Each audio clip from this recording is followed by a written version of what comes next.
Alexa, play Staying Alive. Whoa, girl. Whoa. Yikes. Almost really yikes. Still yikes. Yes. You know what? For those of you watching at home, I'm What glad were y'all thinking? Yeah, what were you thinking? Just comment below.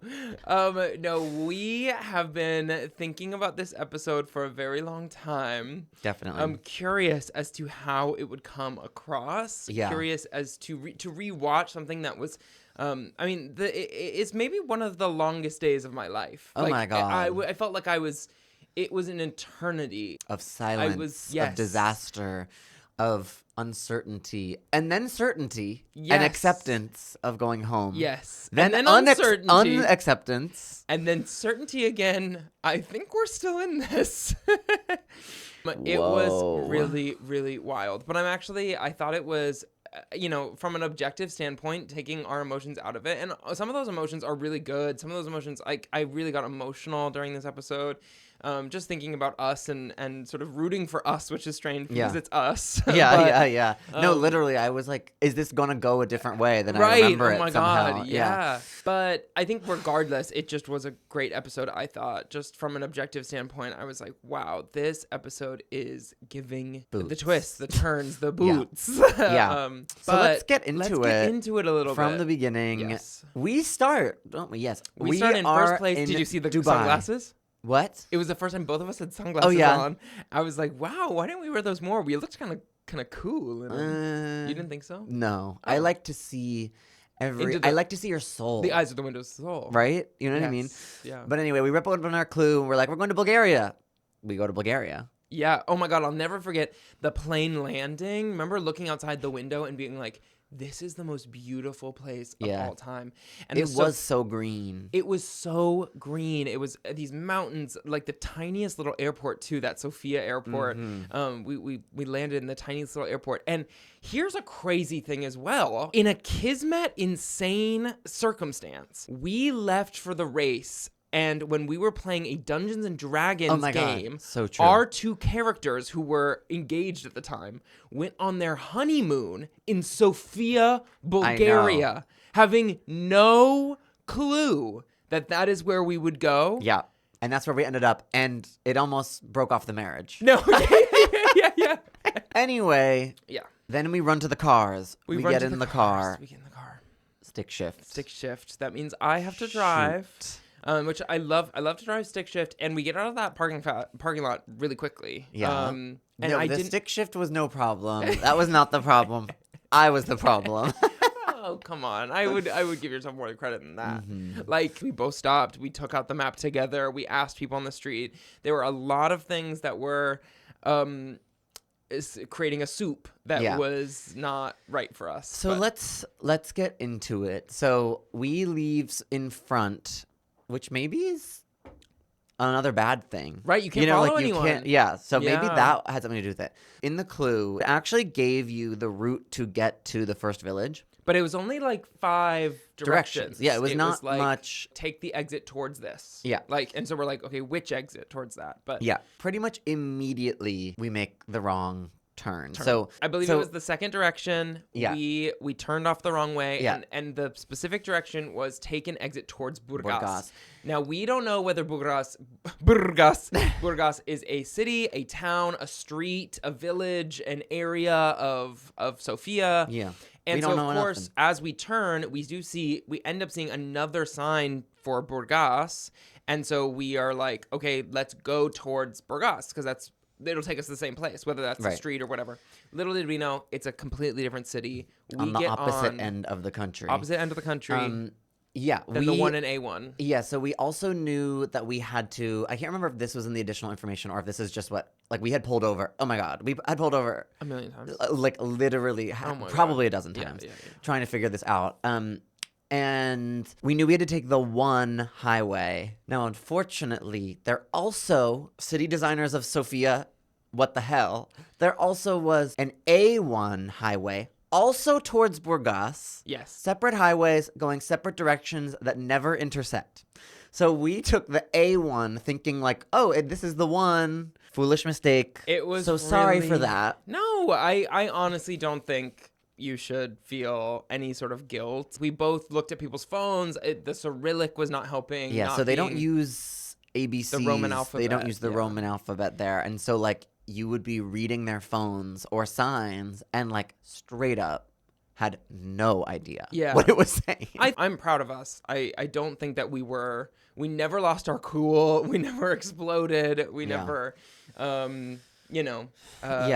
as sad as it was internally for us, we went through a crazy, crazy emotional journey that day, maintained a level head, and we made the right decisions after we had gotten lost. Yeah. I think after probably the 2-hour mark of silence, or like, then our spirits sort of actually began to rise because we were like, well, there's no chance that we're staying in this, so we might as well have fun. Yeah. We were having fun at the Kukeri, with the apples. I thought it said Kukuri. Me too. Everyone called it Kukuri for like the last year every time we talk about it. I know, maybe they typoed it. Yeah, maybe they typoed it. It's as if we went all of these places alone. Well, we did go to most of these places alone. And so really, I couldn't fathom like any teams being at the Kukuri.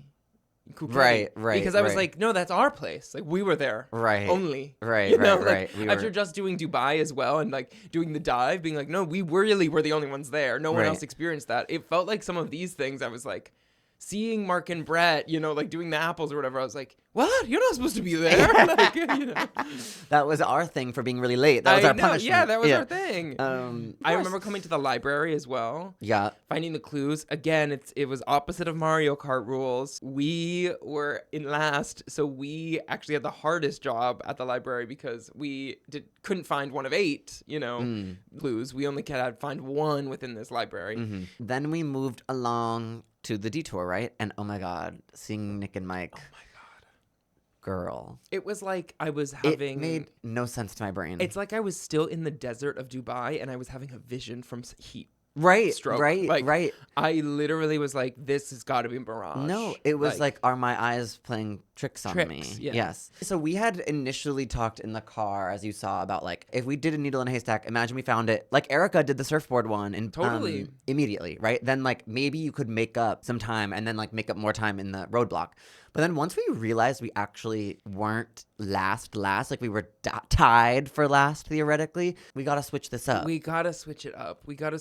They say do the one that gives you progress, not the one that is luck-based, especially if you're at the back. Nick and Mike, you could tell, had already been there for hours because we were hours late. Completely. And so it was like, if they're still here, clearly there's something really wrong. Yeah. And we kind of didn't understand what was wrong at the time. We were like, why wouldn't they do the wood challenge? You didn't hear us say the whole thought process, but you hear us say after the U-turn, that's why they were doing that. We were like, why the hell? We didn't know there was a U-turn coming up. So we were like, why the hell would Nick and Mike be doing this for so long when they could be doing the other one? Yeah. And that's the one that I feel like they would choose. And that was correct. I don't know why we didn't put it together because it's like, obviously they would switch, especially when we got there. They would switch, right? If they could switch and just beat us at that. But I don't know. We just had no concept of why they were there, which was crazy. But we were not thinking. Well, we were analytically. No, we were just like we were out of the game. Put one foot in front of the other. Yeah. So we did, not without looking like the Hunchback of Notre Dame. Oh my God, are you kidding? I looked crazy. No, but you didn't look crazy in a bad way. I don't think.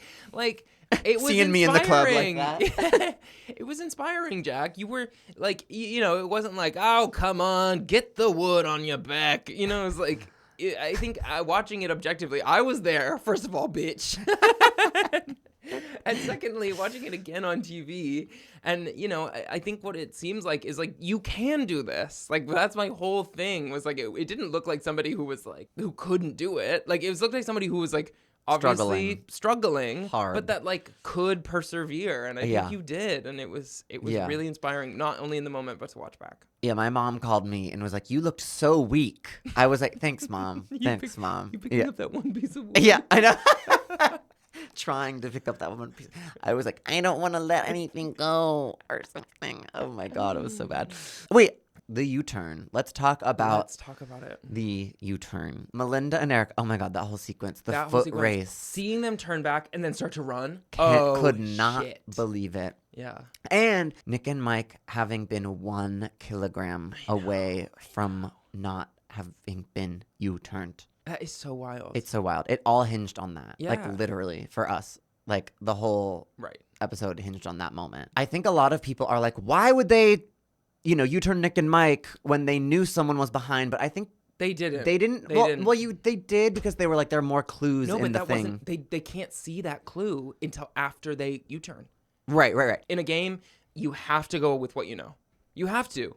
It would be ridiculous to just throw things around willy-nilly for future you, and you now need some help, right? Yeah. I think they made the complete the right move. decision. Yeah.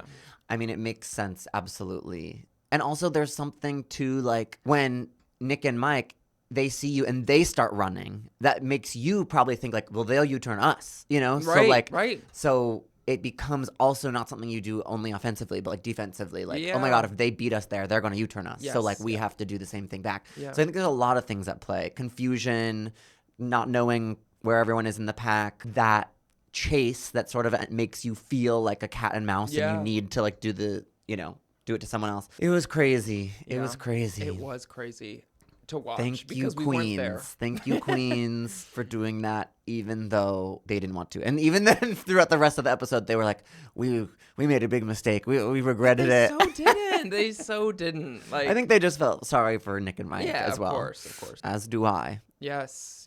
Like, U-turn, needle in a haystack. Diabolical. That's diabolical production. That's a mean work by production. Diabolical production. That, to me, made one of the best episodes in a long time. And maybe that's the lesson. You need some diabolical production occasionally. Well, and that's what we were saying about the race. We've said this in past recaps, right? That, like, in game design theory, a perfect game is going to be half luck and half strategy. I mean, what we hate to love about Mario Party, the bonus stars, is the bonus stars. Like, it crazy. Doesn't make any sense. And yet there is a tiny thing that someone did that secured them the win, the spot, right? Yeah. It's like, that is what keeps us on our toes, right? Yeah. If at the end of Mario Party, it just was like, well, they got all the stars, all the money, and that's going to be it, right? There still wouldn't be that glimmer of hope that I think makes a really, really good game. I think that is one of the things sometimes people critique about the COVID seasons, is that, like, there were less twists, there was less airport drama, there was less taxi drama, all this sort of stuff that, like, actually is not within your control.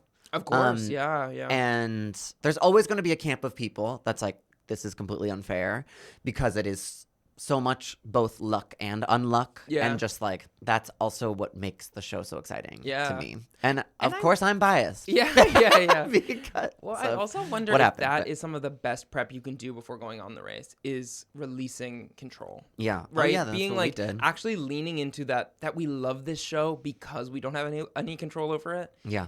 Could actually bring you joy in moments. I think that's eventually what we reached when we were driving for hours, is like, we love this show. How insane and silly and crazy is it that we are going out because we drove on the A1 instead of the 1 towards Burgas, right? Like, like, that's life, right? And that was within our control. Mind you. Yeah, true. But my ox is broken. Yes. That was, like, not really within his control. Yeah, the watermelon. The watermelon. The trajectory of the watermelon. It wasn't within her control. Although she was steering the... She was at the helm. But so was God.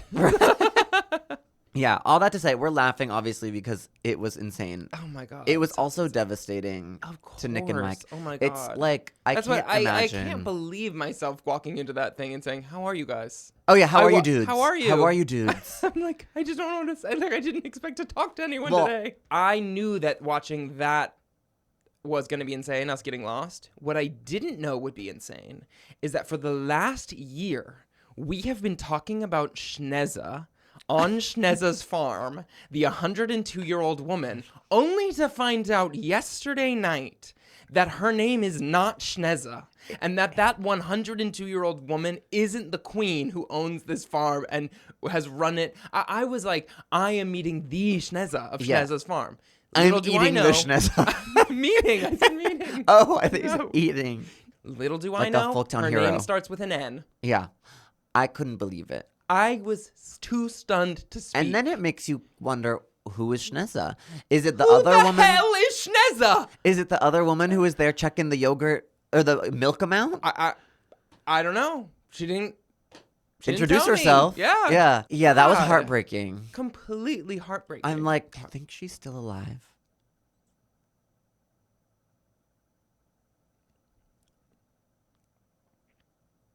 Sorry. I don't know. Sorry. Shout out to her. I think that if she had passed, They would have done an they would in have memorial. They would have said something. You think? Yeah. I think she's still kicking. The yogurt is gonna. Girl, she's immortal. Yeah. Speaking of the yogurt, part of our audition process was telling the producers that I was going to do any eating challenges because I have the biggest mouth On imaginable. the Western Hemisphere. You're You're scaring me. Really? I have a huge mouth. I have big lips, a big mouth. I can eat really quickly. Yeah. The fact that my gob wasn't featured as I gobbled down that yogi. Yeah. Yogurt. Yogurt. Oh my God. Phil, his accent. Yogurt? Girl. I love that man. Known for yogurt. Well, here's the thing, Carson. If you want something to be featured, make sure we're not lost for 3 hours, okay? Because unfortunately, that little plot line was less important than... Interesting. I remembered that. I forgot about the Lost. Yeah. No, I just remembered... I was lost in the yogurt. But that yogurt, yeah. So that was crazy. To get even up to the farm, we couldn't just drive to the farm. We had to drive to this place to get on basically a tractor to go up. It was a Jeep, not a tractor. Yeah. Tractor. I don't know. Do you know what a tractor my is? brain was going crazy, but I do remember that also being kind of helpful for us because I was like, we will see a car coming up if the boys start coming. Like Yeah, we will have knew. some prep here, and so we knew. We were like, I think we're in a good spot. And that's why they kind of ended the episode there. Yeah, it's we like went once right- we finished the detour, we had like 2 seconds of we went right Schneza's there. farm, and Yeah. then we went right there. Yeah. And what a Yeah. wild. I'm proud of us, though. And I'm proud of us. Yeah. it's good to have a moment of strife in the race to really remind you like how lucky you are to be there in the first place. Of course. I was really serious when I said Carson an hour ago would give anything to be in the position that we were in. Yeah. And so I needed to honor him Yeah. by doing the best that I could. Yeah. You know, Yeah. I was just remembering the wood challenge and you being like, 1, 2, 1, 2, Oh my 1, God. 2. You were drill sergeanting I was me. so much crazier than what they were showing. I mean, not in a. I was like, I remember being like, "You're incredible. You're amazing. You're one of a kind. Not anybody in Bulgaria has never seen anybody like you. You are everything. You could win pageants. You could win strength competitions. You could win any competition you could believe." Like I was. Meanwhile, I'm like, You're like, Carson. I don't think I can do it. I was trying to hype you up. I mean, just because also I had, which I spoke about, I was definitely in the darker headspace in the car, and I thought that you. I was there like, la, la, la. After it being my fault of getting in his house, I'm like, la, la, la. No, but that's what I needed. That's what I needed. And so I think I was like, oh no, this is when I'm really good at mind over matter. Mm-hmm. Give me 200 more kilos. Uh-huh. Okay, we're gonna push through this. It's all a mental game, Right, here. right. And I think that that's where you start to go dark. And I'm like, no, you can do it. Here's where I can reciprocate what he did for me, Yeah. which is like mind over matter. We got this. Have we mentioned that we went to couples therapy before the race? I don't think we did. No. So we went Maybe, to couples but therapy before the race we started. did. Even though we're not a couple, No, we we're went not to a couple. couples therapy, and we basically just figured out like how do we communicate. Yeah. And not expecting anything of the other person. Right. You can actually support each other way better. Yeah. By being when like- you were in the car and you were upset, I don't have to worry myself, frankly. And this sounds Yeah. bad maybe with like No, how of you're course. feeling because Of I know you're going to be course. fine. Yes. Like Yes. you're going to be fine. Yes. And then I'm able to self-soothe myself instead of worrying about you, Yes, which in yes. turn creates a better environment for both of us. Exactly. If we can both do that at the same time. Exactly. Expectation is the killer. I expect him to keep me calm. I expect him to Mourn with me. Yeah. me. I expect him to say the right things. I expect him to do the right things, right? Yeah. If you expect someone to act a way that they're not acting, it's only going to make you upset. It's going to make them upset. It's just like not a good recipe. And so Yeah. we first started like, okay, what can I give you, right? right when you need support. In therapy, that was the main question. What can I do for you? Yeah, but then it made it even worse because it was like, now if I don't respond that way because I'm stressed or because of these circumstances or whatever, Jack's gonna be like, we talked about this, you need to act this way, right? And it's like, that's just not helpful. Like, don't expect anything from the other person. So when it does happen, we're so grateful. I was so grateful in that moment that you were bright and that you could bring me out of the darkness a little bit. And if I expected you to, it wouldn't have made me happy because I would have been like, well, obviously that's his job. Right. No, it's not. Yeah, so that was crazy. Brooklyn on Brooklyn battle till the end. Yeah.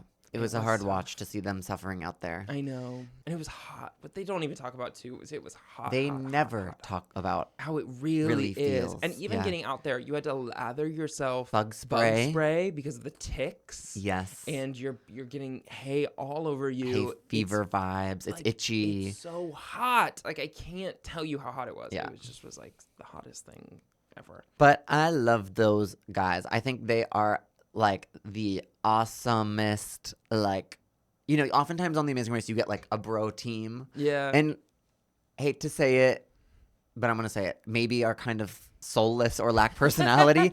And I just find them, Nick and Mike, to be like full of personality, full of heart. Completely. Full of like lessons, honestly, Definitely. to learn from. And they're full of dichotomies to me. They're full of like, they right when you think that you can, when you meet them and you're like, oh, I know exactly who these people are, they surprise you. Yeah. They have an organization called Blankets of Hope that like teaches children kindness and like gives blankets to those in need. And I just was like, oh my God, I would just so never expect this from like sort of a bro-y duo like you, and that's crazy. And then they are like meditational masters. Yeah.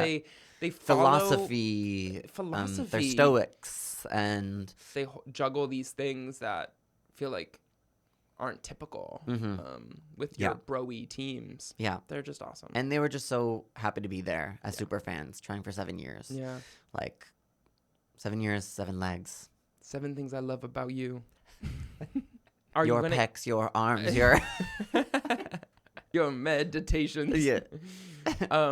Are you gonna eat the blackberry breeze lollipop? I might just have to give it a taste. I have to admit something though. What? I have not yet eaten the Pops and Jeff juicy pear. I think you tried the juicy pear and the blackberry. Wow, ASMR. This one goes out to Pops and Jeff. How is it? Prickly pear? Not prickly. Is it perry amazing? Blackberry. This one goes out to Nick bliss. How is it? Blissful?